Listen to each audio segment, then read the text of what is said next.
hope the description of the indescribable would give you. You get it by recognizing what you're not. Yeah. You can sit and hear a description of you all day. It won't go anywhere because something claims it. Yeah. And neuters it. Yeah. And now, instead of a living, let's say, baby, you got like a lot of dead babies, 30 or 40 of them. And they're making, you're even traveling heavier. It's a bad analogy, but yeah. So this whole idea, it came to me through hearing satsang, really. When I heard satsang, something was going on that couldn't put my finger on. And then it started to become clearer. And then I had been reading a couple of books about Ramana Maharshi's teachings, and I saw a familiarity in a few of them, the same statement but said in different ways. And it was prefaced by being, hold on, Amelia's, I had to confirm my phone because it was prefaced by the word, the greatest mystery, the problem. So it seemed to have an emphasis, and he went and said it many different ways. And it was that statement, and it's probably not one of the clearer ones, but the statement of a presupposing of a non-existent thing, which is us in a sense, wanting to get salvation for the non-existent thing. Now, if the existent thing, if there was an existent thing that was bound and defined by some outside force, then wanting to get salvation for it, and then using the only possibility you have as the non-existent thing as the thing, which is doing and having, then you would do stuff to try to lead to a point of salvation from what was bothering the existing thing. But the fact is, the existing thing isn't an existing thing. Yeah, it's a non-existent thing. So this throws the whole plan out the window because of where you start from, not what you do after all the doing. Because after all the doing doesn't succeed, then the system turns on itself and starts bitching about you should have done more or stuff like that. And that can go on for years. And then the fault of the system gets unnoticed because we're constantly looking, we're trying to get out of the system as the system. We're trying to understand the system as the system.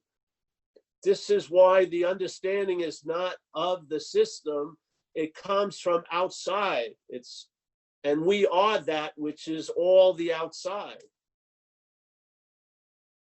So, we were sharing at the recovery meeting. And so let's say there's a noticing that over the years, you've been pretty self-centered, yeah? You see that? You see how it was used?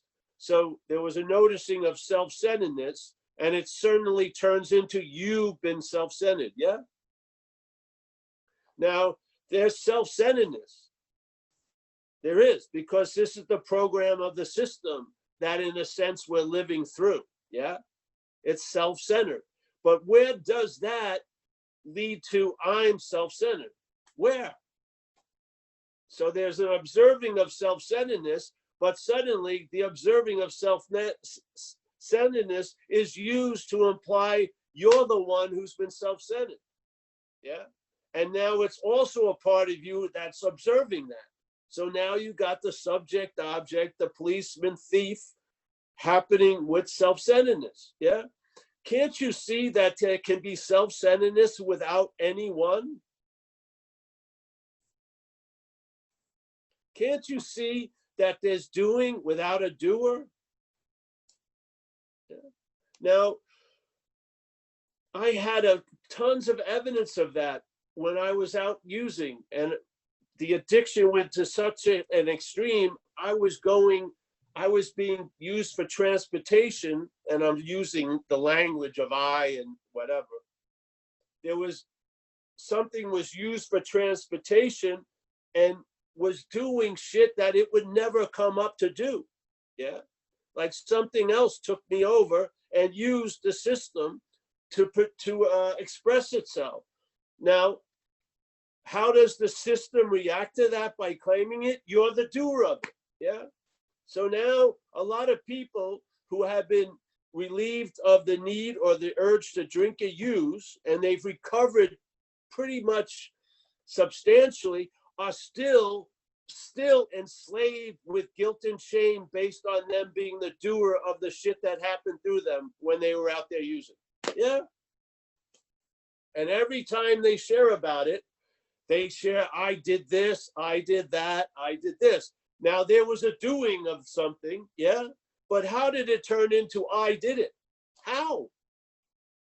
When you were a kid, when you were a baby, you were doing a lot of shit that never turned into I'm doing it. Yeah, it never did. That's why a kid could take a shit. It didn't fucking, just whip around and be flipped out in a second later, smiling, like that, because there was no doing implying the doer. Yes, that's what's so attractive to a little kid. They're seemingly free from that little reaction. Yeah. So there's the noticing, which doesn't come from you. It comes from what you want to call it consciousness. The consciousness notices something. Let's say it notices that, wow, everything that happens seems to be sucked in and pertain to this idea of being self. All right. So now there's been a noticing of self-centeredness. How does it make a leap that you're the one who's self-centered?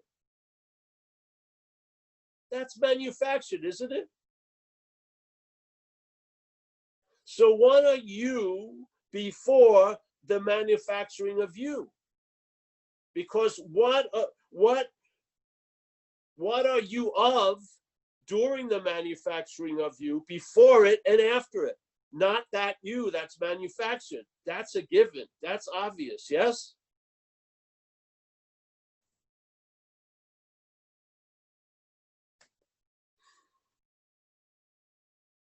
It was a simple, you can see the language, and this is how the concepts flow up here.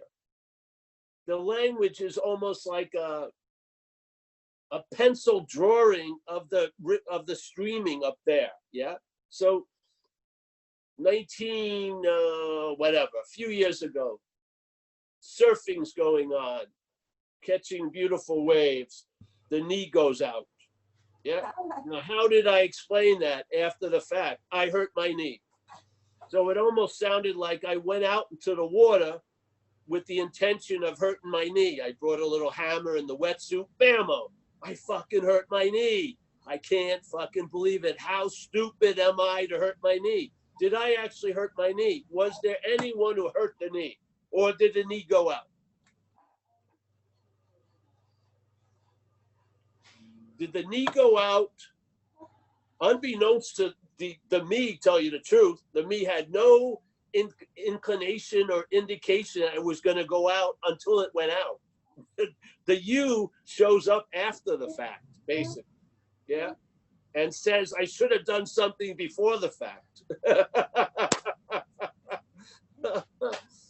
How can you just see this as the activity that we're in, so to speak?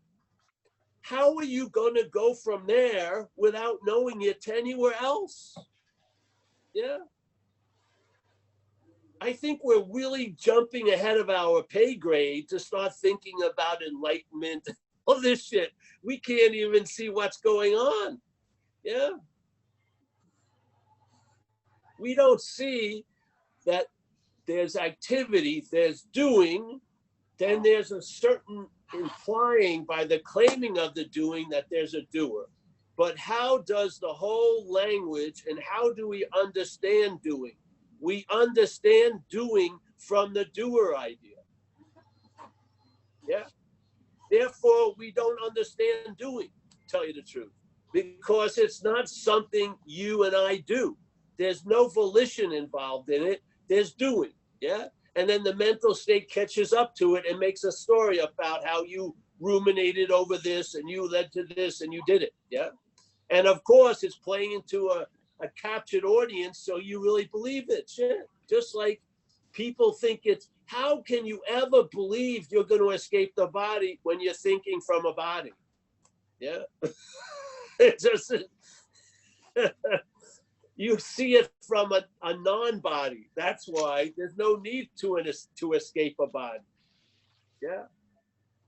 Only the body wants to escape the body. And it wants to be a body, but without any of the pains and the discomforts of being a body. It wants, but it still wants to be a body. Yeah.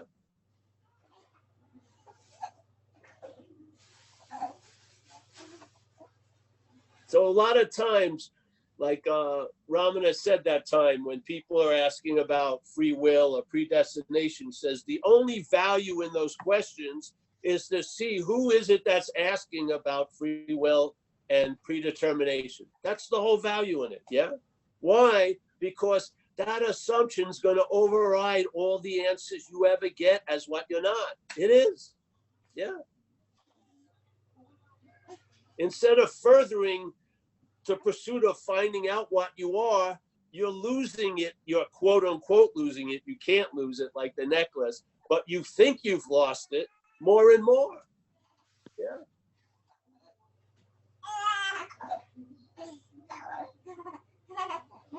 There you go.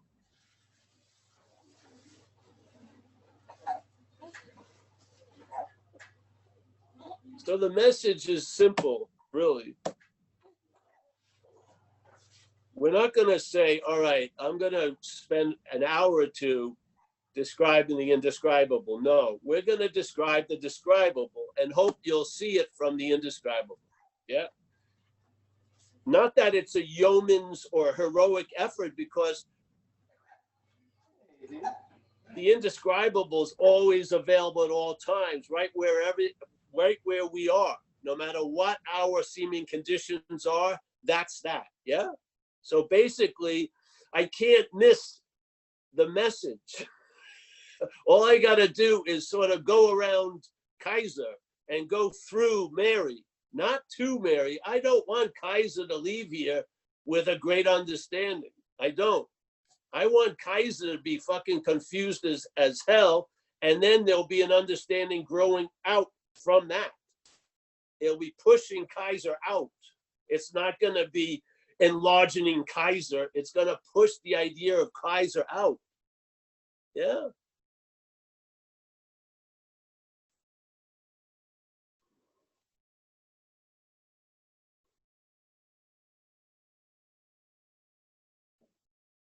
And see, you know, if you have a seed assignment, maybe you'll be the greatest meditator who never knew they were meditating. Who knows? Yeah. I don't know. Yeah. My case, it doesn't have to be everyone's case. I lost interest in stuff that I was really interested in. I wanted to get better because I thought I'd been bad for quite a while. Yeah. I did. I wanted to get out of here. I wanted to transcend. Yeah. I wanted to sort of float above. I didn't know that was a failed mission. Didn't know that would go along with the mission. Yeah. I had no idea until I did. And then when I did, it's never fucking changed ever since. Yeah. I didn't have to go every year to get my clarity renewed or re-upped. Yeah. These things became a fact, and they haven't been disputed for years. Yeah. I'm open to a dispute, but nothing has disputed it. It's almost like I share it. It's the last answer. It's taken away any need for any other answers. Now it's about finding out. Yeah. I have enough understanding. I have all that shit that I needed as a preliminary condition. Now it's just finding out. Yeah. Not knowing, no. Not furthering the understanding, no. Just finding out. Yeah. Finding out day in and day out, being awake to being awake. Yeah. Get that out of the way and see where you go. Yeah. And maybe, really, maybe you'll see you're not the Mary that wants to get out of Mary so much. Really. You're not. Yeah. And then there'll be an acceptance of exactly where you are. There'll be no wanting to get out. And then you'll have the recognition you've never been in. You really will. Yeah. You'll never been in. And now you'll start noticing there's a lot of in and outs going on that seem to tag Paul. So Paul's the one that went out and Paul's the one that went in. Neither of them are so. Yes? That's hitching your identity star to a fucking comet that comes in and out. Yeah? Da, da, da, da. It's like a tail. Yeah? So, yes. There's a seeing, you could call it a bastardized seeing called a looking, which is self-centeredness. When does it ever become I'm the one who's self-centered? Tell me. Can there be self-centeredness without a you being self-centered? Yeah.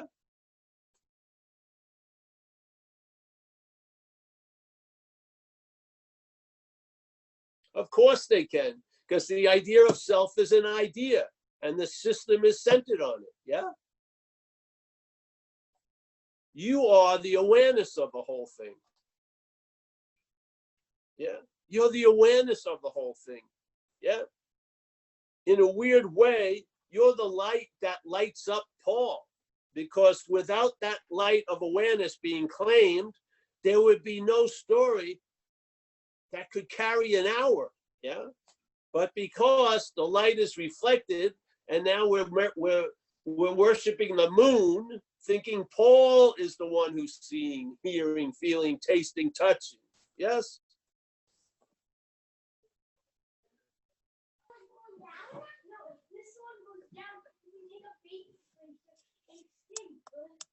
Which is there, does seeing come before the idea of Paul as the seer, or Paul, the seer, a correct recognition of seeing? Which one?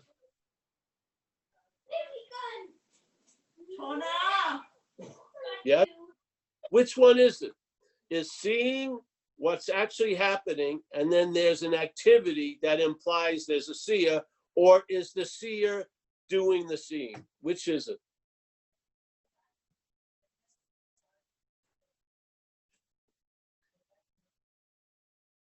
Why do we want to jump to page 200? Go right to the first page. Seeing, hearing, feeling, tasting, touching is interpreted to be seer, hearer, feeler, taster, toucher. The narrative that we're seemingly listening to during the day, which is it premised on? Is it premised on the seeing, hearing, feeling, tasting, touching, or is it premised on the seer, hearer, feeler, taster, toucher?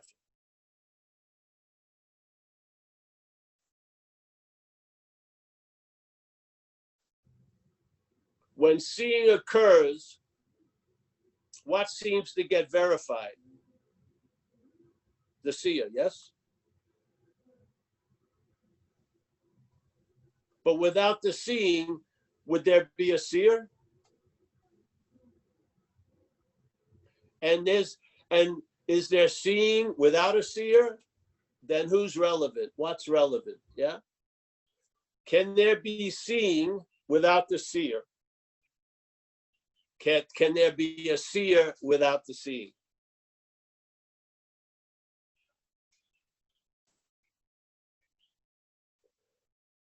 What's the point of interest that you live under every day? The point of interest is rooted in the seer, the hearer, the feeler, the taster, the toucher, at the expense of the feeling of livingness, of being awake, seeing, hearing, feeling, tasting, touching. Yeah. Now, the seer wants to experience the seeing, which furthers the blindness of the seer to it being the seeing. Yeah. Do you need 800 pages? Just a simple description, and let it amplify. Yeah, it will play tag on so much. You'll recognize it. Just like Huang Po so beautifully just takes it takes the soapbox right out of the narrative we listen to all day. Whatever can be perceived cannot be perceiving. Does the narration you're listening to, is it based on that understanding? Or is it based on the understanding that that which is perceiving can be perceived? That this is what's perceiving?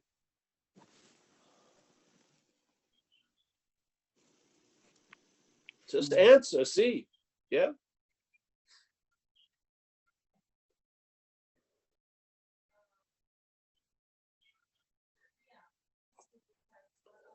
So as we're living, totally, as the living is encased in a certain flexible interpretation based on erroneous assumptions, then we sit down for an hour and start trying to entertain all these incredible ideas, being completely disabled by the ideas that are making us up. Why wouldn't we just want to look at that?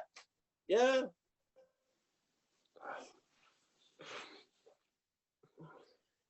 The premise, my feeling of non-duality, all of its negations are based on you are what you're looking for. Yeah. And it doesn't describe that as being the seer, the hearer, the feeler, the taster, the toucher, does it? No, it doesn't. It lives in verbs and verbs alone. Seeing, hearing, feeling, tasting, touching, doing, da da da da da da da. Or as supposedly Buddha said, events happen, deeds are done, but there's no individual doer thereof. Yeah. So basically, if Buddha said that, he believes deeds are done, but there's no doer of them. Do you believe that? Do you believe your deeds are done and you're not the doer of it?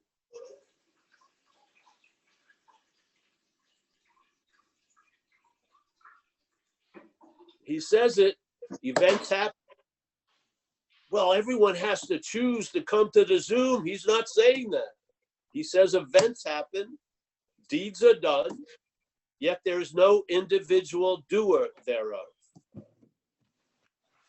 So if there's no individual doer, but there's deeds, therefore the doing is happening, the doer ain't.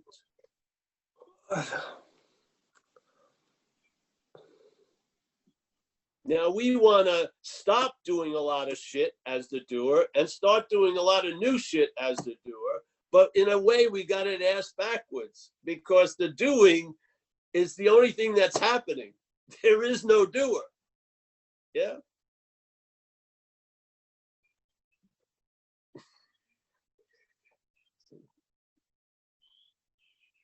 So,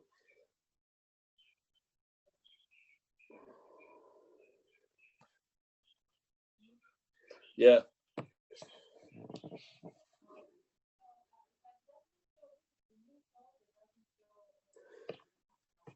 Any questions? Kaiser. Hi, Kaiser. Hi, everybody. Hi, Paul. I've got a question, and it feels like a dangerous question. Just because I participate in like the 12 steps, and it's very, very important to me. I have to borrow a little bit of that, and that's like the third step. Like, and those that aren't aware, there's a step that says turn our will and lives over the care of a higher power. Yesterday, it kind of struck me that would imply that I wouldn't have a private life. There, like this internal psychology and stuff like that's just like kind of give that stuff up. My question, Paul, is this is where it's dangerous, and I don't want to mislead anyone with the 12 steps at all. But is for my story, my little deal, could using a higher power be maybe counterproductive because it's always something that's apart from me rather than me. It's that, it's a tricky thing. I mean, I know it's not self-will and stuff. I understand that, but could using a higher power, that kind of thing, could that presuppose my separate self and continuing to do that? It's mysterious to me because I don't know how to ask the question better. It may and it may not. See, that's the point. So when you're fucked and you come into recovery, it's not about talking, there is no doer. Yeah. What you want to do is do something different if you can. Yeah. So that's why we don't speak like this too often on Tuesdays and Thursdays. Yeah. This is another type of meeting. This meeting is premised not on that you're an alcoholic or an addict or addicted to self. It's premised on the understanding that you are what you're looking for, and you've realized, but my looking for it's fucking everything up, basically. Yeah. Yeah. So it's a whole different audience, hopefully. Yeah. So I would capture a lot of the things we say in recovery. What I say is that we're going to use the dreaming to dream ourselves out of the dreaming. So the dreaming is we're the doer, and we're going to use the doer to dream itself out of the doer. Yeah. And as we do, the life of the doer will become happier. Yeah. Yeah. Yeah. Yes. This is a different night. So yeah. That's why I ask it tonight. I don't ask it tomorrow. I ask it tonight. Yeah. Yeah. So tonight is good. And the thing is, whatever comes after us, meaning us as the awareness or us as the dreaming, let's say, that's what's going to give what comes after the meaning. So somebody could give the higher power to the meaning of being dependent on some outside thing. And another person will give the idea of the higher power of being us, being what I am. Yeah. Mm-hmm. So basically, the higher power is an idea that's being given meaning to by the one who's entertaining the idea, which I would take to be the higher power. Yeah. My own sense. Yes.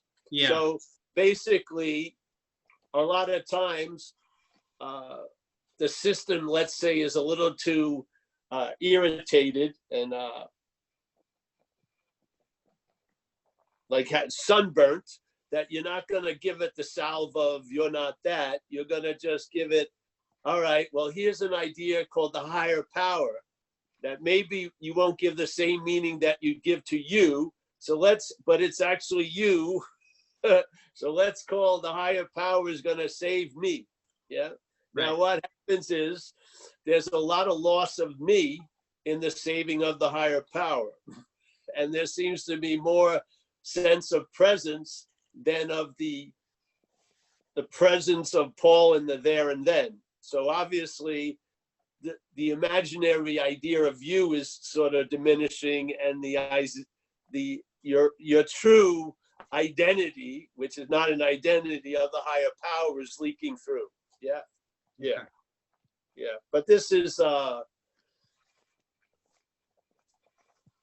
non-duality isn't, in the historical dreaming, people wouldn't be introduced to non-duality early on, because you'd have to get fucked a little bit and go through these incredible disappointments of trying to search for the truth and never succeeding, so that there would be a rightness to realize, well, this is why it didn't succeed.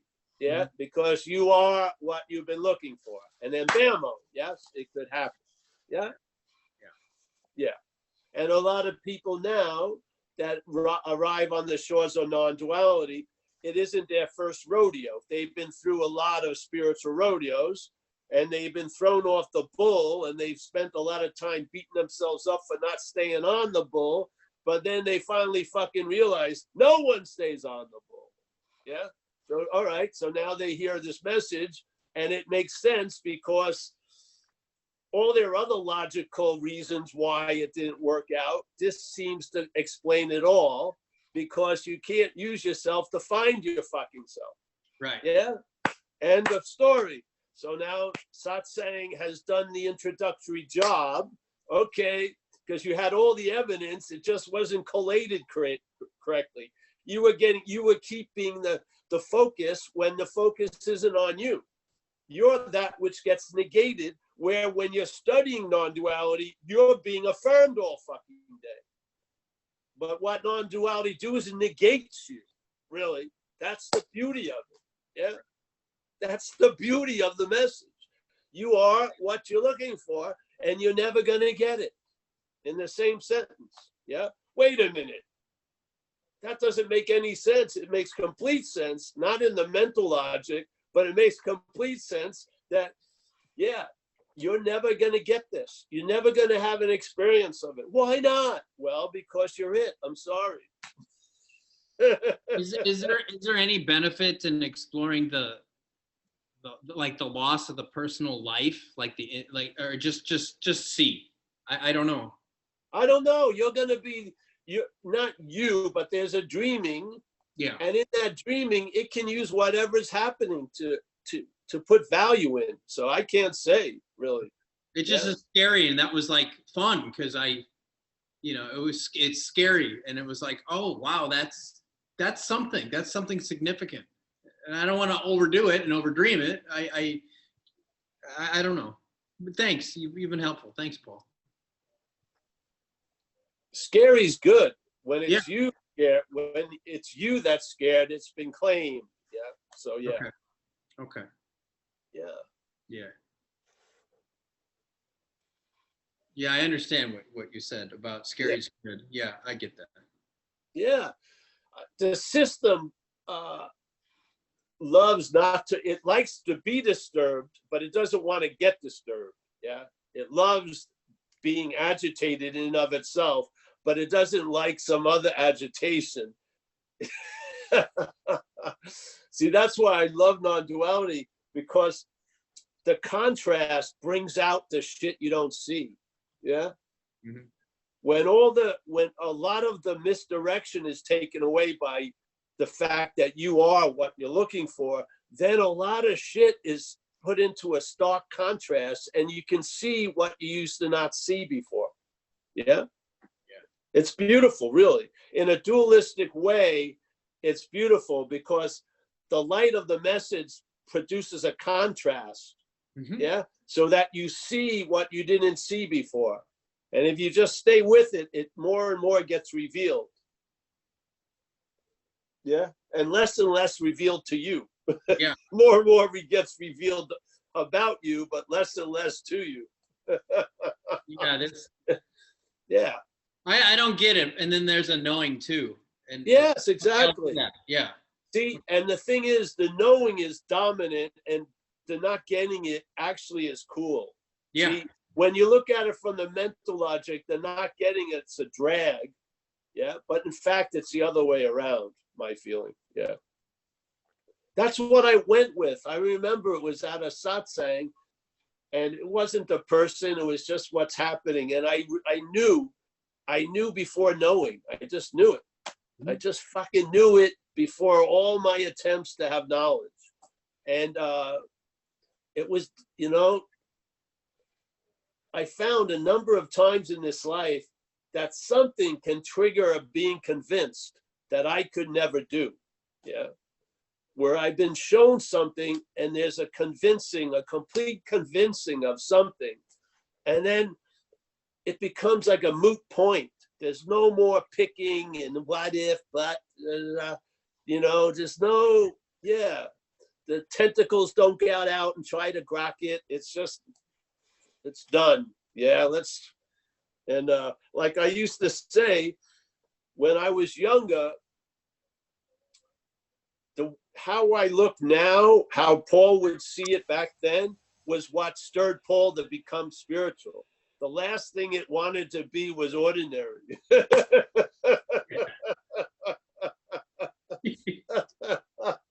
I'm serious.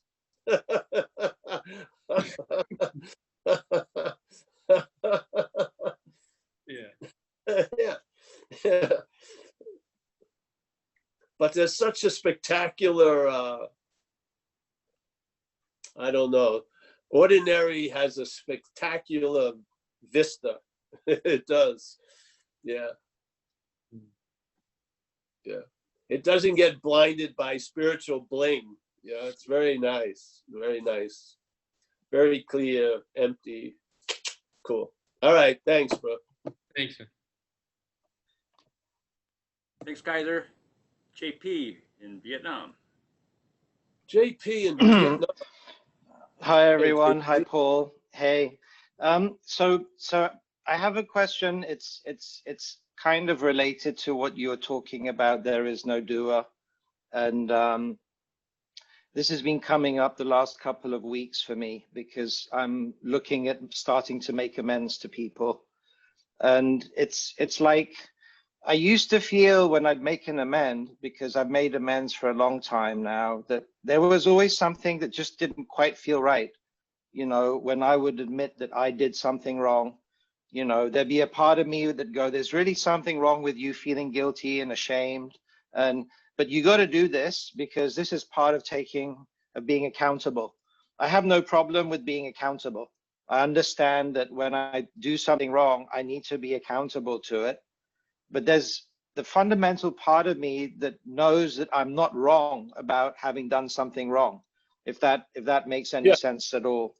And so, you know, it's like, you know, and at the moment I'm kind of seeing that it's okay for me to make an apology and an amend. And somehow it doesn't seem to touch me the way that it used to touch JP, you know, because whenever I'd go and make an amend before, it would kind of be like JP going to beat himself up, but having to do it because he has to be accountable, and this is the right thing to do, and you got to set things right so you can get free. And so I guess, I don't know if there's really a question, but I guess that my mind is really trying to wrap around like what's going on, because, you know, on the one hand, you're supposed to be there supposedly, or you're admitting that you did something wrong, but in your innermost self, you know that you didn't, but you got to be accountable for it. So I don't know if there's a question in that for you. It's more an expression of confusion right now about that particular step and where I'm seeing it from right now than a question of what to do or what not to do. It's not really about that kind of question. Yeah, yeah. Well, I feel like you're moving from one to another condition. So, you know, in that moving, there can be a sense of confusion to the old position. Yeah. The old position sees all the luggage, but it's not getting invited onto the new condition. It doesn't like that journey. Yeah. So yeah, the confusion will, and that need to know is a reaction of the mental state's confusion. Yes. The need to know is not going to do anything for you. So just let it hang out, and if you can not help feed it, great. Yeah. Yeah. Yeah. Just make the amends. Keep it simple. Make the amends, and something miraculous will happen, and you won't know how it worked, and it doesn't matter, really. The mental state's one of its main drives is to know. Yeah.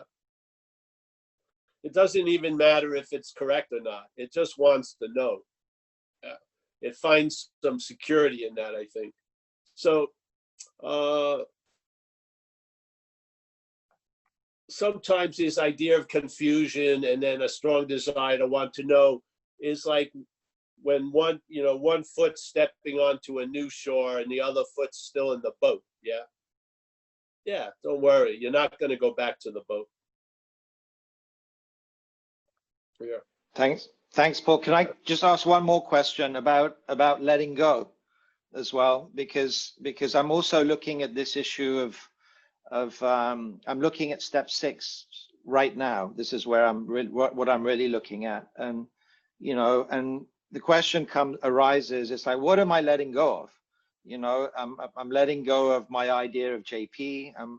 Am I letting go of, you know, It my doesn't, identification? it doesn't Right. matter, you know, doesn't matter. Again, that's the wanting to know. Just fucking do the step 6 and 7. Yeah, when you recognize something and you have a sense, hey, this may not be of me, then you ask that power to reconfigure it. See, I don't see in the, this isn't a AA thing, but in the recovery book, step 6 and 7 is based on the theme of turning one's will and life over to the care of something greater than oneself. And so basically, when you see the blueprints of something that's going to want to lead you to fuck it, so to speak, you bring it up to this idea of a higher power by saying, hey, I'm entirely ready to have this reconfigured by this higher power. So basically, you see, let's say, a stretch of rope and it's getting knotted. You give that rope to the higher power, the rope reconfigures it, and instead of it becoming a noose, maybe it'll be put to use to save some fucking one else. Yeah. So this is the whole spirit of recovery to me. Yeah. It's a transformation. It's like in the Course in Miracles. You ever heard of the Course in Miracles? The Course in Miracles has this idea of the Holy Ghost. Yeah.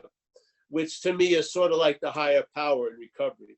And so what the Holy Ghost does is it takes this information that's being gathered by the system, right, and collates it differently than the self-centeredness collates it. Yeah, it's the same data, but it takes the same data and comes up with incredibly different numbers. Yeah, this is what's happening. So just give it over, do the 6 and 7, and just stay, you know, one of the highest forms of mind is I don't know. Yeah. And then you'll find out what, if the power wants you to be informed, you'll be informed. If it doesn't, it doesn't. Yeah. Yeah. Yeah. Traveling Thank you, light. Paul. Yeah. Traveling lighter is sort of, you know, let's say a lot of knowledge comes through you, but it's not directed to you. Yeah. Yes. Yes. Yeah. So yeah, bro, just do it. Just do this, you know, but you're not the doer. Don't start blending non-duality and recovery. Recovery is for the action figure. Just fucking do the steps, and then there'll be more interest and attention, because that's what will happen. You'll lose interest in yourself, and then that interest can go to what you are. Yes? Yeah. Right. The presence that we feel, that's us, really. Let's call it the higher power, but it's actually us. We are present, we are available, and therefore we are of service. Yeah. So what you're not is getting changed sufficiently that there's a loss of interest in it. And then what becomes obvious is what you are. Yeah. It doesn't become obvious to what you're not. It becomes obvious what you are. Yeah. Not to anything, but what you are. Yeah. Yeah. Cool. Yeah. It's very cool. Yeah. And it's not a problem that both things, I mean, and that I'm also aware of what's going on in the action figure now, but it doesn't seem to touch me as much as it used to. There you go. Those are effects. So, yeah. Feel the effects. You don't have to know why. Just feel them. I mean, yeah. You know, there's let's say there was a belief that you could be out of the moment. Yeah. You cannot believe when that gets dismissed. Then you never get chipped. You're always here, sleeping, awake, thinking you're spaced out. It doesn't matter. You've never left the scene. You're the whole enchilada. Yeah. The insanity of believing these insane assumptions that make us believe and play this little hide and seek and this and that. It's all made up. It's all like, you know, those skitter bugs on the surface, on ponds and lakes. they don't leave any fucking footprint. They just, yeah. Yet we're totally into excavating the footprint and going over it. And what does it mean? It's where that whole expanse, that water, yeah, we are it. Yeah. So you lose interest in that focus point, and then you get more of a panoramic vision, which includes a lot. Yeah. Yeah. And it becomes the basis of traveling lighter here. And really, what I wanted as an action figure was to travel lighter. What it had to go through a lot of shit to realize was it couldn't produce that. Yeah, it can't. If it could have, it would have been a long time ago. It's a failed system. so something I can't, and then I tried to leave the failed system as the failed system. And that showed me something also. All right, well, I can't get out of it. Maybe I'm not in it. Woohoo, all right, now I'm on to something. So that's how it went, yeah. And now, I mean, I've been trying to get out of how I felt since I've been 6 years old, I guess, you know? Now I have no interest in getting out because I realized I've never been in. Why would I want to waste time trying to get out of what I'm not in? Yeah. It just doesn't make any sense. So, and it's not any effort or thought, all right, I'm going to try not to get out of what I'm not in. No, this was an observation. It came as a reflection over time. It didn't come, it wasn't produced by me doing anything. I just saw it, yeah? So, like I'm not sweating to be in the moment, you know? I'm not going against great odds to get in the moment. It's just easy because I've never been out of a moment.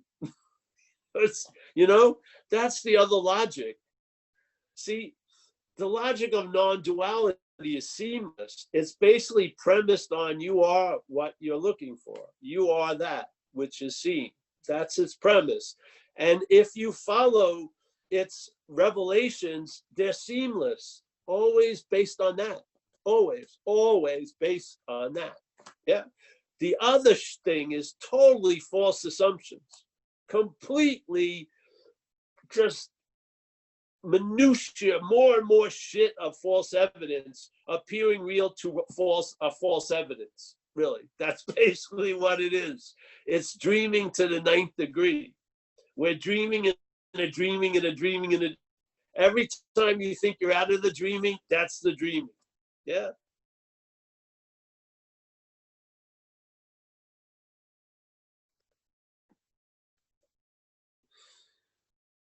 Yeah. All right. Thanks, bro.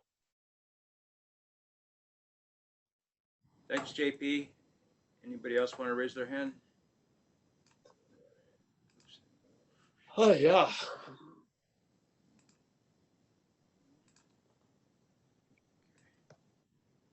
Jeffrey B.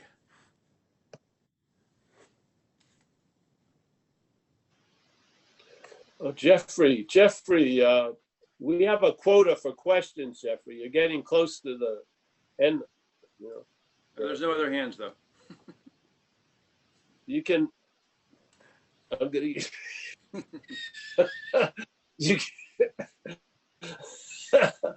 You can buy two. You can buy 2 questions, and you get a better deal of 3.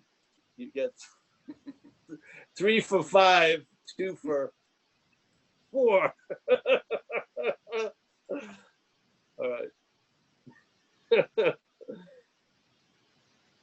Yes. All right, Jeffrey. Nice to see you. We're not hearing you, Jeffrey. Or I'm not. How about you, Paul? Can you hear him? No. That's the best of Jeffrey. I think those earphones do that a lot. I don't think we got to take the earphones out, I think, right?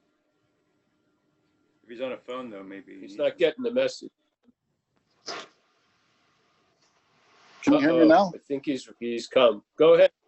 Yes. Can you hear me now? Yes. Yes. Okay, yeah, but I you was ran thinking. out of time to ask questions. It's the question Nazi, like the soup Nazi. No question for you. All right, go ahead. Well, I was thinking about what you were talking about at the beginning and describing them, how the mind is like a pencil that draws an image. So it's like as a small child, like you were saying, it would be like consciousness, just aware that it's conscious, but then thought comes in and we start to draw this image, but it's like a static image. It's something static, whereas before we were more moving and dynamic. And I guess we're kind of stuck in this static image. Sweet dreams. Yes, well, it's more like I like noun and verb. Yeah. Yeah, noun and verb. Yeah. And I don't know. I guess what we are not is is also when you hear when you do feel kind of more like a verb, then the mind comes in and tries to kind of add that to that picture and try to explain it, and maybe kind of ruins it in a way. I guess you just have to be aware of that. Yeah, because it tries to connect the verb to the noun. Yes? Yeah. So it's sort of like the Colorado River. You go there and you get a glass of it and you go home and you tell everyone there's the Colorado River, but you've lost something, which is the rivering. Yeah. So this is sort of like what the head does. They used to speak about it in Hinduism, which name and form. So the mental condition starts giving everything name and form. Yes? Mm-hmm. Yeah. So so basically it takes a thing that's inseparable, doesn't have a beginning or end, and starts dicing and spicing and cubing it and doing it this and that. And yeah. If only because that's what it does with everything that it sees. Yeah, it's just mechanical. Mechanical, for sure. Yeah. Yeah. So I guess you just have to be aware of the fact that that the mind operates that way, and then that is what you are not. Well, it would be good if there's an awareness of being aware of it. Yeah. There's awareness all the time of it, but if there's an awareness of it all the time is helpful. Yeah. I think you just get more interested, like you say. I think you just get more interested in the verb and just most definitely. The attempt to like define it and all that. You'll never get it, you said, which I guess you mean by that your mind's never going to be able to encapsulate it or describe it and add it to the picture. Well, see, the noun can't get the verb as a noun. Yeah, it's just like the ocean. The ocean identified as the wave can't get the ocean as a wave. It has to see it's not a wave, and there's the ocean. Yeah.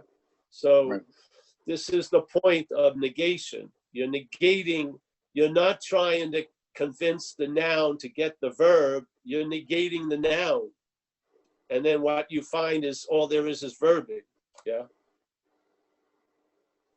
You're not wasting any more time trying to convince the noun, put a little more verbing in your life, No. You just see you're not, you start entertaining the idea that what you are is manufactured by a lot of activity. Yeah. So even the idea of the noun comes from the claiming of verbing, which is selfing. Yeah. So the noun is manufactured and basically projected by claiming verbing. Yeah.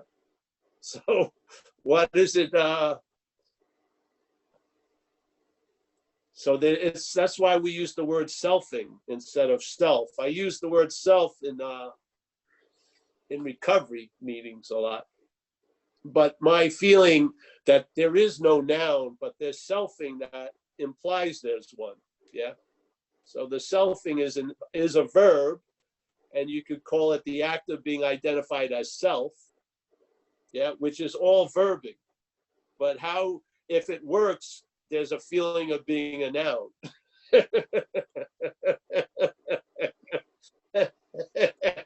So a lot of people have tried to understand selfing from the self point of view.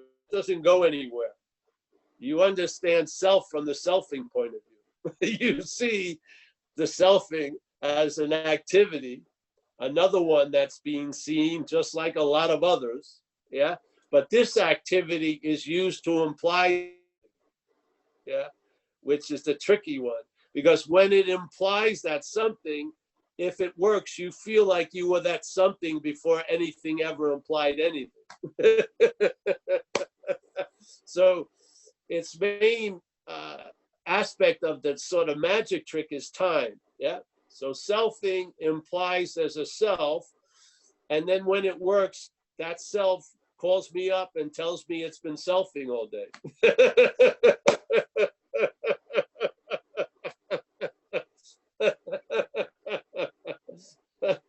Voila, it just proved the point.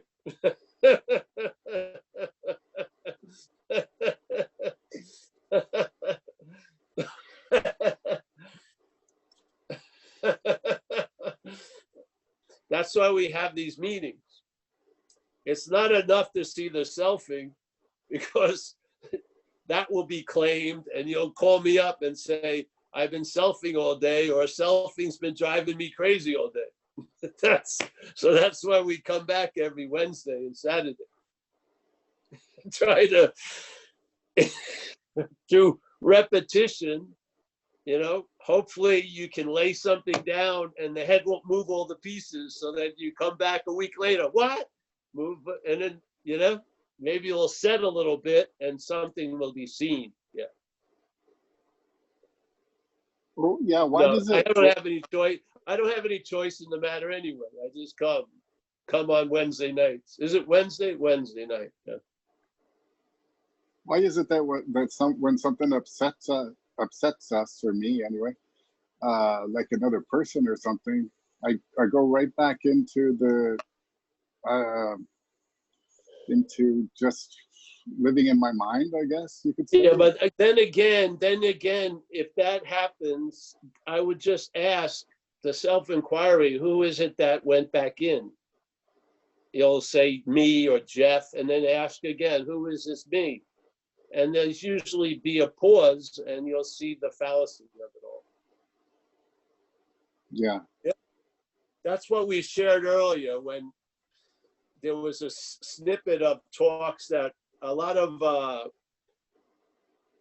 don't know how they recorded it or whatever, but they had talks in the 30s with Ramana Maharshi. And that's what we shared in the beginning, which is they had a question about free will and predestination and stuff. And then he answered it, and he said, you know, the only real value these questions have is to point to the one who thinks they have the questions. Yeah, just to see, ask that subject. Yeah, ask Right. the assumed subject and see if it's so. Yeah, because what you're looking for the answers from those questions is just that. Yeah. So let's bypass all of the, you know, beating around the bush and get right back to it. Just see. So if you feel like you go back into the mind, like in this fury, well, let's ask, all right, that seems to have a lot of oomph. Let's use it to point to the one who goes into the fury. Yeah. See if anyone's there.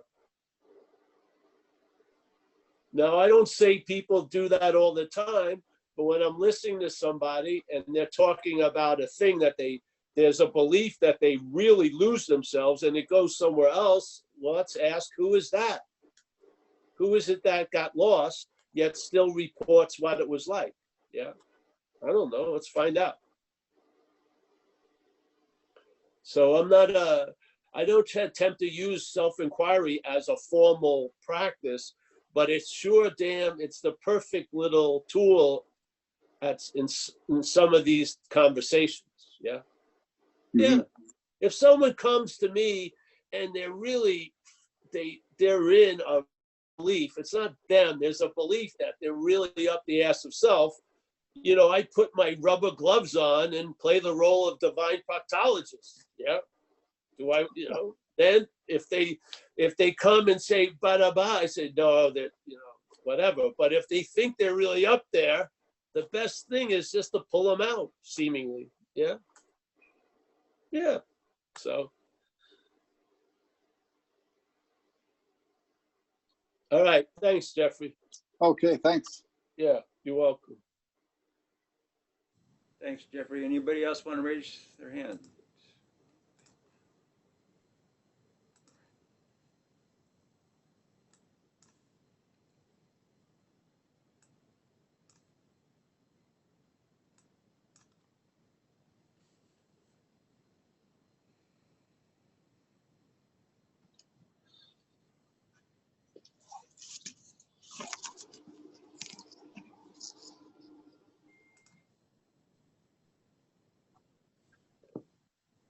Anyone else? No?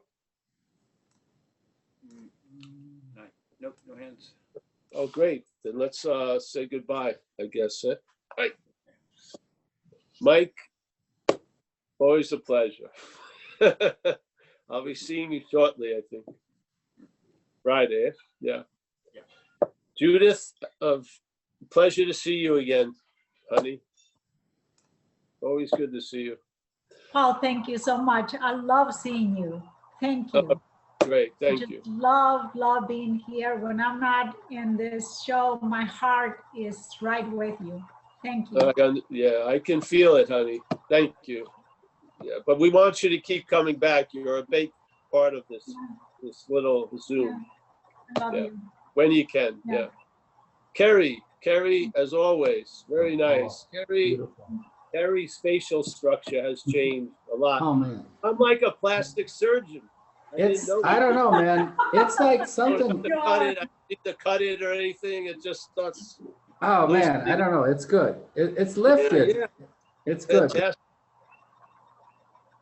Yeah. All right, John K. As always. Absolutely, nice to see man. you, John. Yes. Thank you. Every time. Bernard, a pleasure. Nice to see you there. You. We got Robert from New Zealand. I'm going to see you one day, Robert. I like New Zealand. Yeah, I was thank you, only there Paul. for a layover for a while, but I wanted to go back. Yeah. Yeah, we'll organise something for you. Oh, yes, for sure. Yeah. All right. Just a good breakfast. Yeah. That would be nice. Yeah. From surfing. What? From surfing. Yeah. Jeffrey, nice to see you, man. Thank you for you enliven the dialogue. So thanks for the questions. Yeah. Just remember, they're not yours. All right. We got Sanda. Sanda, it's always a pleasure. Thank you. Yeah. Yeah. Nice to see you, honey. This was the roof you first started. Yes, this is how it started in the Zoom world. I love this roof. It's so cool. Yeah. All right. We got Kaiser, my main man. Kaiser, life is going to be so nice to you, Kaiser. You won't believe you deserve it. You won't believe it. But it won't take no for an answer. Yeah. So Mary G, nice to see you, Mary. Thanks, Paul. Thanks, Mike. Awesome. Kenneth, Toronto, nice to see you, Kenneth. We got Jacob from Seattle. We got James Lebowski with a child. Hopefully it's his or his daughter's or someone. We got Brahmi. Brahmi took a dive for the whole group in the Ganges. Fantastic. I felt different ever since. I love the video. Thank you very much, Brahmi. We got Sagar. Did you try to call me tonight? Yes, Paul, I called you yesterday. I'm gonna keep not answering until you fucking give it up. No. I just had to take care of the dogs and the cat today. Amelia got a job, so I wasn't available to after this beginning of this session. But yeah, give me a ring. 628, yes? Yeah. All right, yeah. Doreen, nice to see you, Doreen. Where are you, Doreen? Tacoma. Where? Tacoma. Oh, Tacoma, Washington. Nice to see you. How is it up there? Wet. Cold. Dark. See, that's just how I take every question. It's so obvious it's wet and cold. Why would the person ever ask about Tacoma? Yeah. All right, Gary C. Nice to see you, Gary. You're out of the corner. Yeah. Thanks, Paul. You live in Lodge. Nice to see you. Keith. Keith is in Boise. Yes? All's going well there? Things are going well. You know, many of you talk about how safe and secure you feel in this group. Well, I want you to know that's me and my posse are here with our AR-15s here in Idaho. So we're keeping you guys safe with the militia. Yes, thank you. You're my militant arm of Zen Bitch Slap. Yeah. Yes. I Amen. want you. We're gonna do a sneak attack on Adyashanti. Yes. Yeah. And on Tamuji. Yeah. And then we'll leave Rupert to the end. Yes. All right, we got Stefan, as always. Nice to see you, Stefan. Thank you, Paul, and thank you, everybody. Yeah, thank you. Thanks for showing up. And there's one of my Johannes, a friend of ours from Germany. Always good to see you. Thank you. Thank you. Nice to see you. It's John. Have you been here before, John? No? Nice to see you. I was asking you if you've been here before.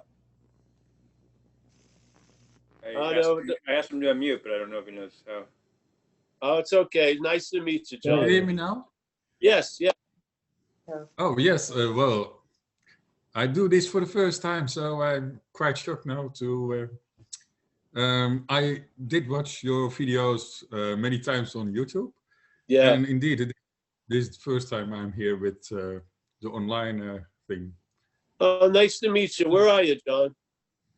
Amsterdam. Oh, in Holland. Amsterdam. We have we got a lot of people from Amsterdam. I don't think I want you to, I want to keep you from them, actually. I don't know if you want to know Walter and Hank. I don't know them. I don't know them. So you'll meet them. It's fantastic. Yes, nice, thank you. Nice to see you, John. And then Thank we you, got Paul. Vlad. Vlad, are you in Portugal, Vlad? Vlad? No, I'm in Russia. Oh, you're in Russia. Wow. Yeah, far away. It's early morning here. Oh, wow.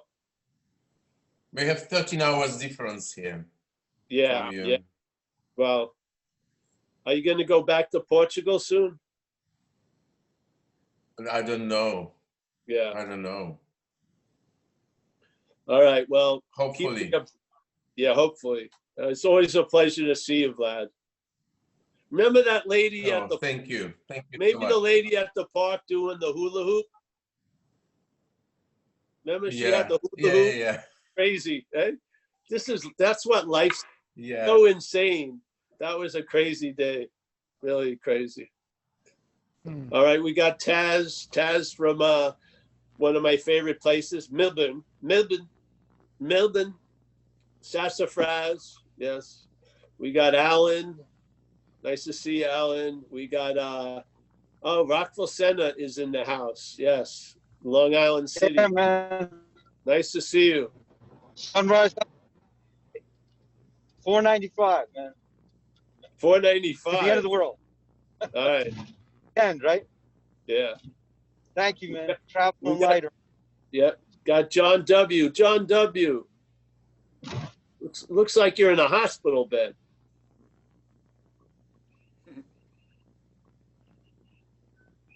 Are you all right there? All right, good. We got Vietnam was JP. Susanna, I think, is a great friend of mine. Mike Savini, again, always, yes.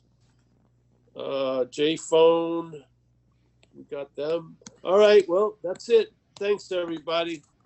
Pleasure. If you're interested, we're going to be doing that virtual retreat in February 20th to 21st on the website. And I'll see you Saturday, right? Oh, tomorrow, recovery, and then Saturday.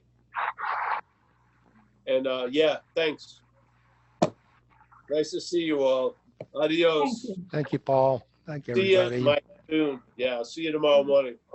Yeah.